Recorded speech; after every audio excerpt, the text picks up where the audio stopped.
Hello everyone. তো দেখতে পাচ্ছেন মিনমিনের ছোট্ট একটা ছবি এখানে দেওয়া হয়েছে। এই দিনে মিনমিনকে ফার্স্ট মিনমিনের মা আমাদের বাড়িতে ছেড়ে দিয়ে চলে যায়, এটা তার পরের দিনের ছবি। তো মিনমিনকে এইভাবেই রাখা হতো, কারণ আমরা ভেবেছিলাম ওকে রাখবো না, কারণ বিড়াল তখন খুব একটা পছন্দ করতো না আমার ফ্যামিলির লোক। ধীরে ধীরে প্রত্যেকবারই ভাবা হয়েছিল একটু বড় হোক ছেড়ে দিয়ে আসবো, একটু বড় হোক ছেড়ে দিয়ে আসবো। তো কোনো দিনই আর মিনমিনকে ছেড়ে দিয়ে আসা হয়নি, উল্টেও আমাদের ফ্যামিলির সবার আদর পাওয়া শুরু করে। তো দেখতেই পাচ্ছেন ও মার কাছে কিভাবে আদর খাচ্ছে।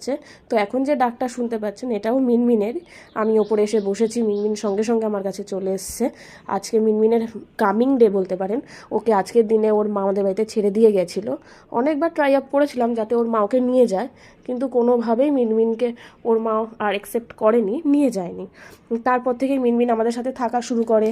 ওকে কী কী খেতে দিতে হবে, ছোটোবেলায় খুব একটা কিছু খেত না, ওর অনেকবার ওই মিরকির মতো হয়েছিল। আমি রেডি হলেই আমার শাড়ির সাথে